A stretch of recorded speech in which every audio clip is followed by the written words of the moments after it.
We are caught up by a kind of doom, from which it seems nothing can rescue us, for even the disciples of Christ are rushing headlong to destruction.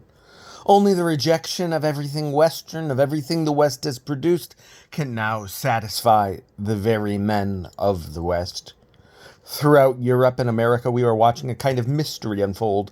We are swept along in a vast procession of flagellants who slash at each other and themselves with the most horrendous of whips. We have donned disguises so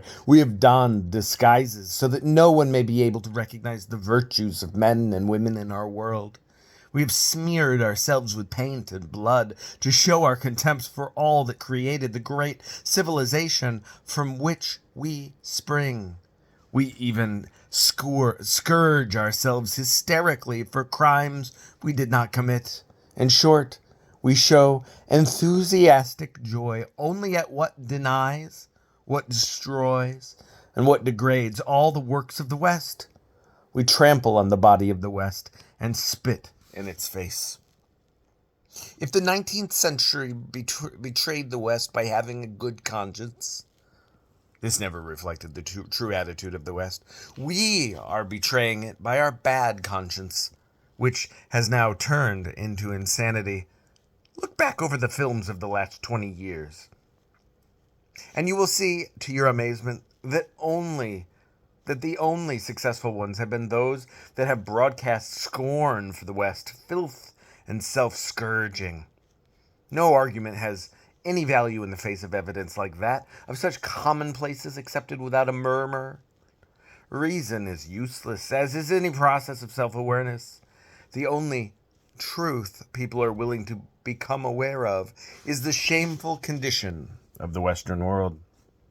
I see Europe marching with giant steps to its end, not for economic or technical or political reasons, not because it is being overwhelmed by the Third World, which is in fact impotent, but because it is being challenged, not because it's being challenged by China, but simply because it has decided to commit suicide. All the behavior, and I mean literally all of it, of the technicians, the bureaucrats, the politicians, and at bottom, despite appearances, the philosophers, the filmmakers, and the scientists, is suicidal. Everything of a positive character that may be found is immediately turned upside down, distorted, and stood on its head so as to become a new source of accusation or a new means of destruction. The left has triumphantly joined the right in this race toward death, while Christianity celebrates its marriage with Marxism and proceeds to slay the old, impotent flesh that was the glory of the world.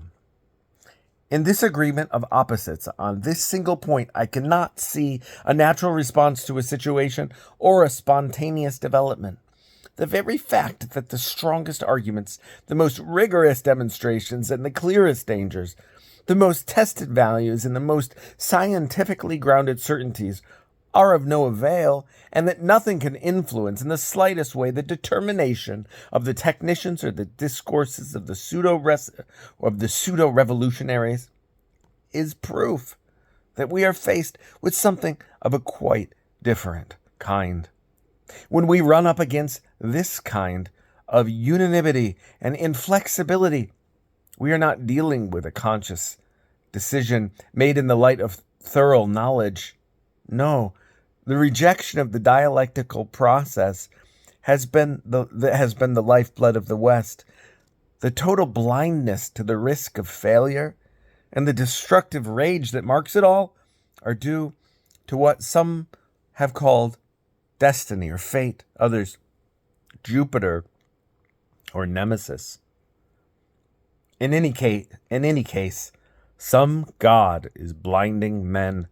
Despite the choices still possible and the options still available, despite the paths still open to be taken, despite the warnings of the prophets in the centuries, despite the outcries of the poets and the weak, this blindness is now leading men to will, at any cost, their own destruction.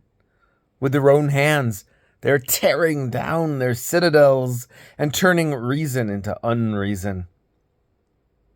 In this overall process, I think three movements can be seen A brief description of these will be my final word in this book. The final useless analysis I offer before the mad conflagration is upon us. The first movement is that of blind negation, a retreat into unqualified negation of all that the West has been and yet can be.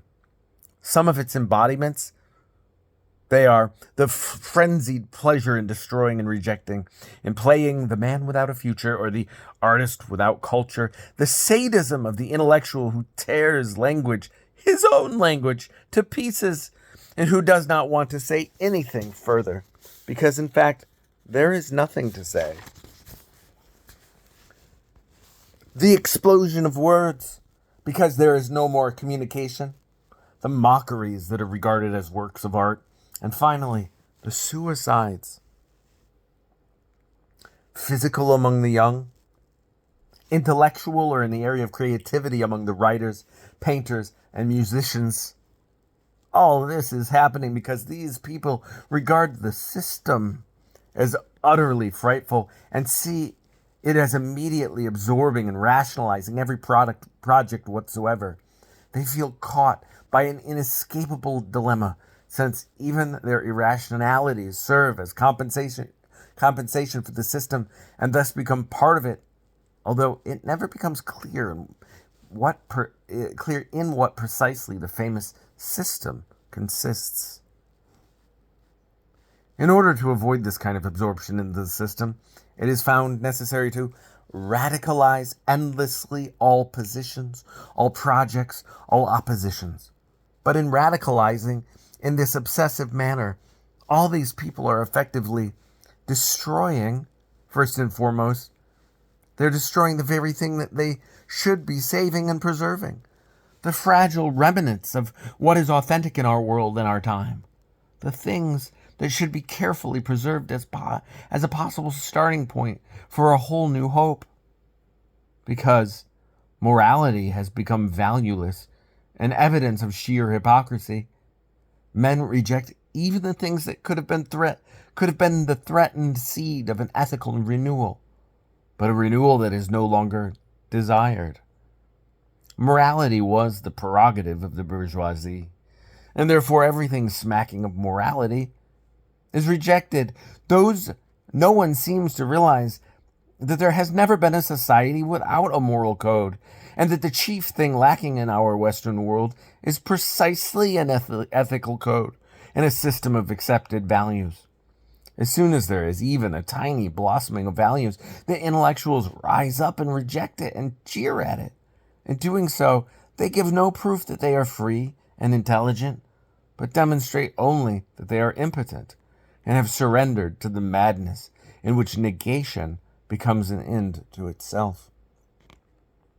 What we are seeing today is not simply obedience to the celebrated advice, the first duty is to say no. I myself have used that statement as an epigram for some of my books, and I meant what it says, the first duty, which implies a second. Today, however, like stupid oxen that slowly shake their heads from side to side, the intellectuals and artists are capable only of the no.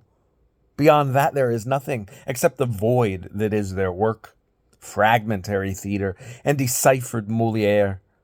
Poetry without words and music that is sheer noise. Destructured language. Lacan, Derrida.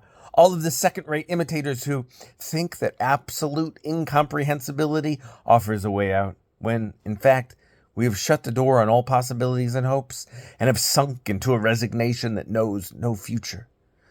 There is no longer anything to live for. That is what these intellectuals are saying without realizing it.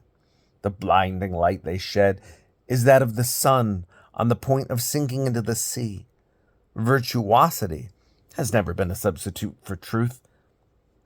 Withdrawal into virtuosity of this kind shows only that for these intellectuals, the last cardinal eminences of the Western world, for them, there is no longer any such thing as truth.